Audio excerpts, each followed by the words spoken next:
Hello and welcome to my new studio. That's better. You may have heard that I recently moved, but this wasn't just any move. For me, this was starting a whole new chapter of life, living on my own for the first time and building my personal lifestyle. Today, I'm going to take you along on a step of that journey and show you how I turned my spare bedroom into a sound-treated studio for filming all the videos you see on this channel.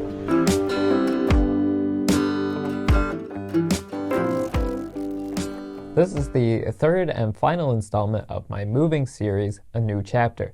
Today's video is going to start to get back to the heart of what this channel is about, which is landscape photography and related creative things, because today I'm going to show you how I took this spare bedroom and turned it into a sound-treated YouTube studio.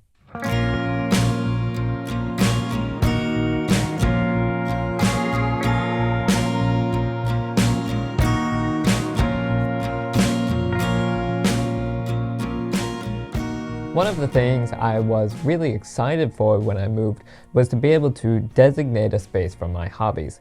So I found a 2-bedroom apartment, even though I live alone, so that I could turn this room into a place to film my videos, edit my photos, and do my work.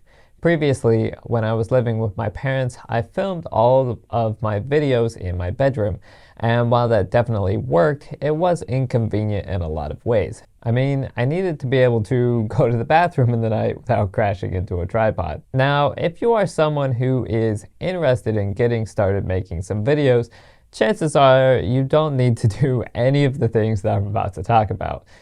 You can get started just like I did in a corner of your bedroom or elsewhere in your house. So I don't want anyone who's watching this to feel like they have to put a ton of effort and money into a filming space, because you don't.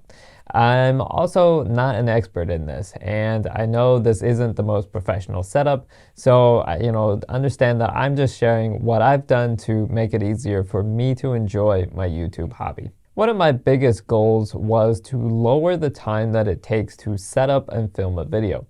In my old space, all my filming equipment got packed away under the bed again when I was done with a video, and that meant every time I filmed, I spent an hour and a half to 2 hours setting up, tearing down all of the camera equipment, microphones, lights, reflectors, and so on. By designating a room for filming, I'm now able to leave all of that stuff relatively set up so that in only a few minutes I can get started filming, which makes it much easier, whether it's a video I've been planning or a spontaneous idea, to actually get those things recorded.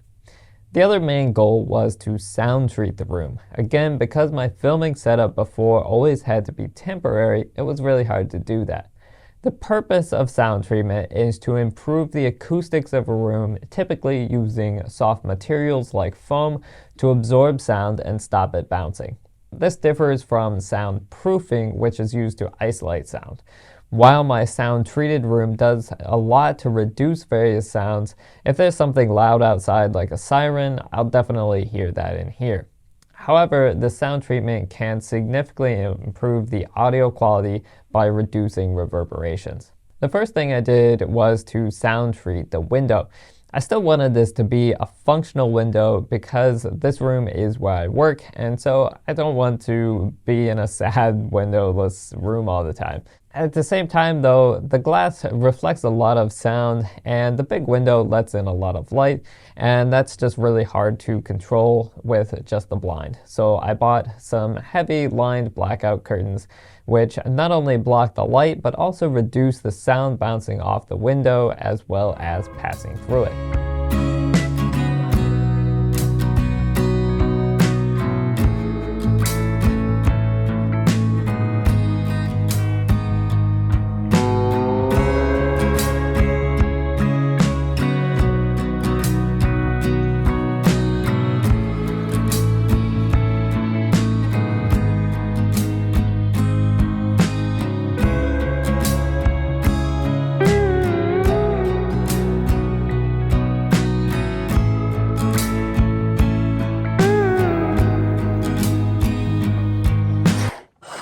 With the sound treatment on the window, I could already start to notice some improvement in the room, but there was still a ton of reverberation in here. This is a relatively small room with no soft furniture, so the sound can easily just bounce around in here, creating an echoey tin can sound in videos that's actually very hard to edit out. Plus, I needed some decor behind the desk to make the room look a little bit nicer and provide a little interest in the background of my videos. One thing I knew I wanted to use for the sound was foam tiles on the wall, but I was hoping to create a little more interest by putting up something decorative as well, especially since I sit in here most days. So I considered the options of something like peel and stick wallpaper, wood panels, backdrops, or just breaking down and painting, but I saw an ad for decorative felt tiles and decided to give them a try. I purchased these from a company called Feltrite, and they're a solid tile made from felt that can be stuck to the wall with some double-sided tabs, but you can also easily remove them later. You can choose a pattern or build your own, so I took an existing pattern and then customized it a little bit. Now, the main disadvantage of these is the price, because they were more expensive than either just decorating the same area or just sound treating it. But since they are a decorative sound treatment, it's not surprising that they're more expensive. I laid them out on the floor and then used the provided adhesive tabs to stick them to the wall, following the line of the ceiling.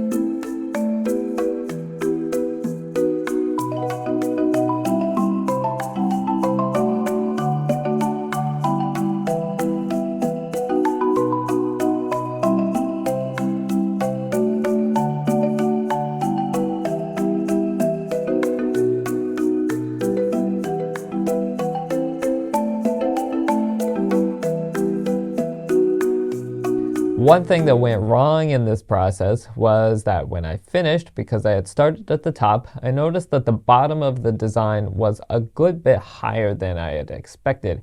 I was hoping that when I sat down at the desk like I am now, you would see a large portion of the design, and you really can't. So while I like looking at them, they didn't work out as a backdrop that well without actually fixing that.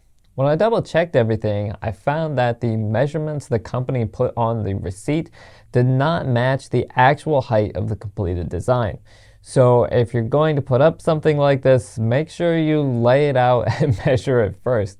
I haven't decided if I want to take it down and fix it at some point or just leave it. Once those were up, I still had a lot of hard surface and white wall exposed, so the next step was to fill in the gaps with cheaper foam tiles. The inch-thick black foam muffles a lot of sound, and it looks pretty cool, and it also darkens up the white walls. This was a much cheaper option than the felt as well.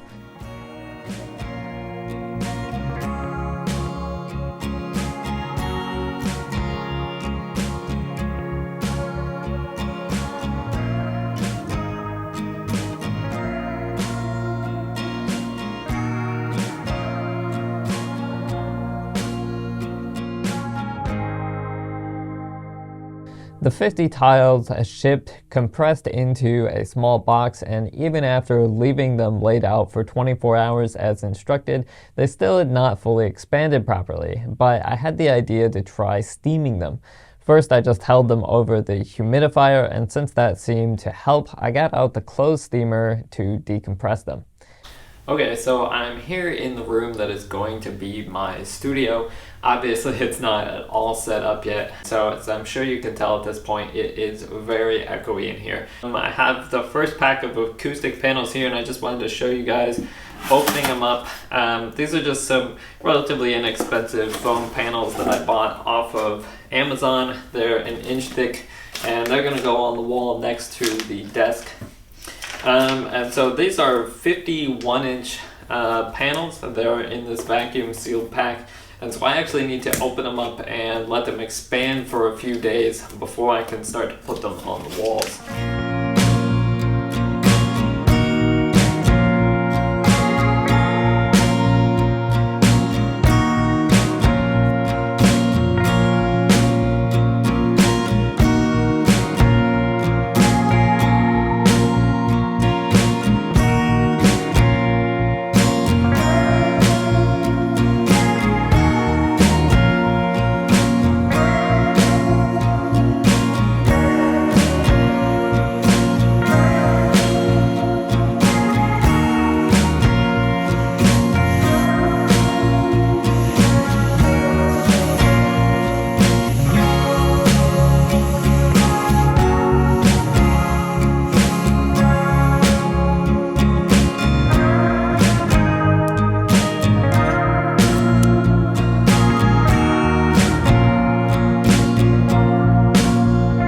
Once they were expanded, each took 5 adhesives and then was pressed to the wall. This was a bit boring, so I just put them up over a few days here and there as I got a chance. Next to the foam was a little more space I wanted to change to black, but I didn't feel like ordering more foam tiles right away, so I just taped up some black foam core.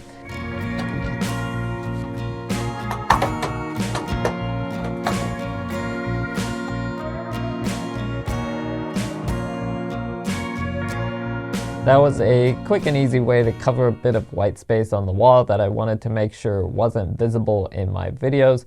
So for the foreseeable future, I'll probably just leave it like that. Once I had got all of the felt and foam put up on the wall, in addition to the blinds, I could tell the echo was significantly reduced, but unfortunately it wasn't completely gone, which isn't surprising since maybe a third of the walls were covered in this confined space. Since the area that you see in videos was taken care of though, I was free to use more practical and less attractive solutions, so I bought a pack of heavy moving blankets and hung 2 of them doubled over from a backdrop stand across from the desk a few feet from the wall.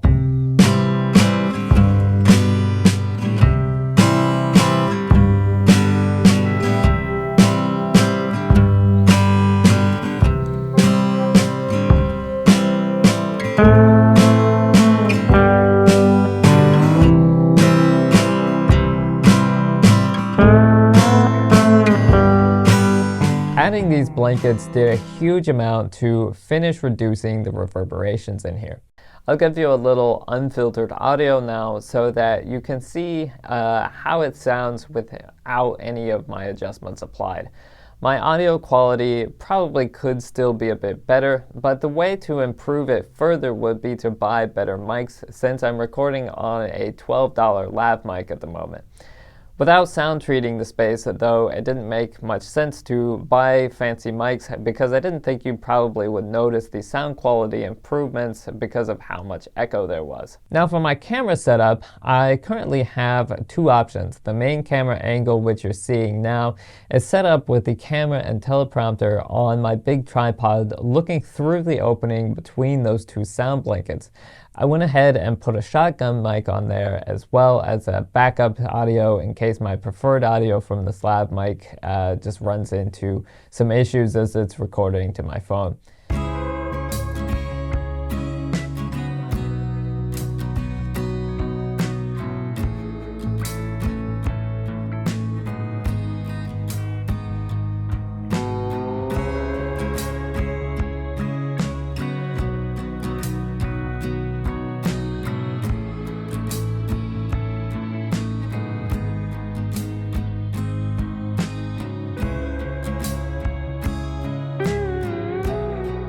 The second option for the camera is to put it on the desk over my computer monitors, which is what I do for editing videos, showing myself talking through the process, and it's also really helpful if I have a video call or something like that to get good quality video that way. To do that, I put another tripod actually on the back of the desk. Now, you can buy camera mounts that actually attach to the desk, and I'm probably going to do that at some point because this is my general use tripod.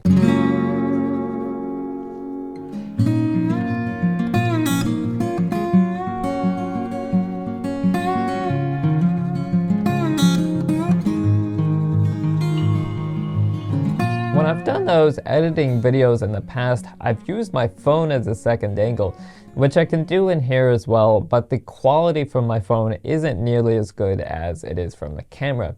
At some point, I may get a second camera to have 2 angles on videos, which I think could really help to keep these videos engaging when I have a long stretch of talking and improve the quality of the videos that I film at the desk there. It also would open the door for filming on a camera when I'm doing photography rather than on my phone. Now for the lighting in here, I'm currently using a small ring light, which is to my left, and a large reflector, which is to my right, that I just have propped up on an old chair actually. So I want to get some additional lights at some point to make a more permanent solution.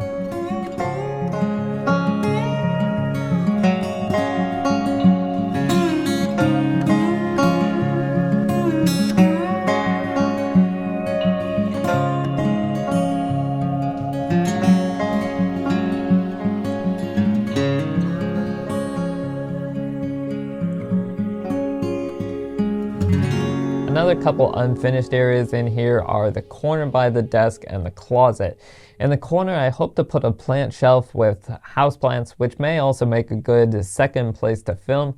And in the closet, I want to put some better organization for all of my gear. All of those things might be showing up in future videos, but for now, this is a pretty functional filming space. To be honest, the actual filming of information videos is my least favorite part. I generally have filmed them in the evenings after work, and it's just hard to find the energy for filming. So being able to leave all of this set up really helps with that, because at least I don't have to reconstruct the whole film set each time. Well, that is not only all for today's video, but also for this series. I hope you've enjoyed it. Please like, comment, and subscribe if you did, because I'm really trying to grow this channel and get it monetized to help reduce the expense of this hobby.